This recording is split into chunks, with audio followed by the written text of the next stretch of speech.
Good evening. You know, I'm going to, Bill, don't get nervous. I'm going to go off script for just a moment.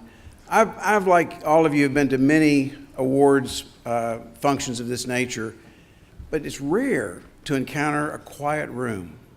And I think that's a testament to Bill and his vision for this event, to Denise and her team for putting this together. I just think we should give them a thank you for a wonderfully done event.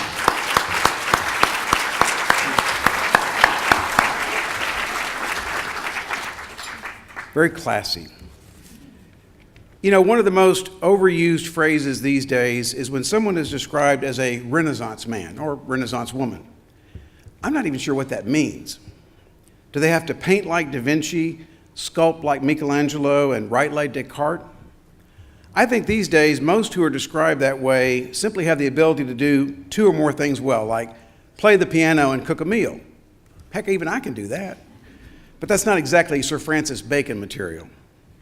But then there's John Onoda, a man who would be perfectly at ease sitting at dinner, a dinner like this, with such minds as Galileo, Marco Polo, and Shakespeare himself.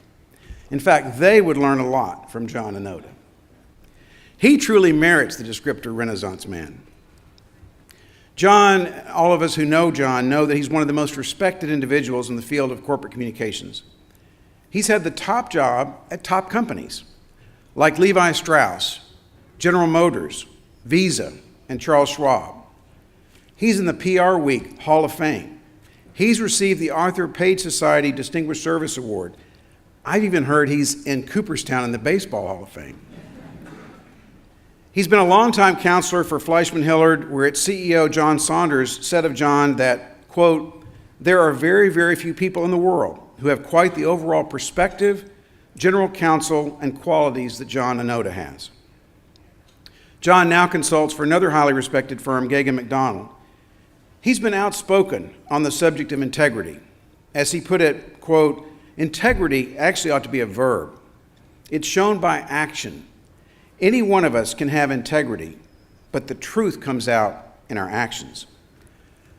Now, what you may not know is that legend has it that George Lucas, the famous film director, drew inspiration from John when he created the character of Yoda for the 1980 film The Empire Strikes Back.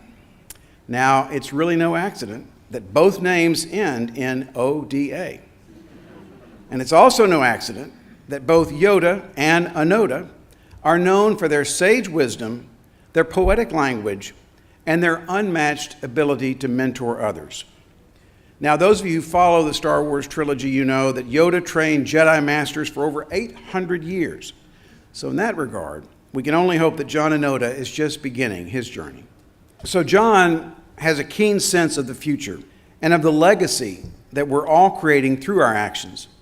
As he put it so well, and I quote, "If we help create problems, we have a moral obligation to minimize their impact and try to help those who suffer setbacks because we were successful.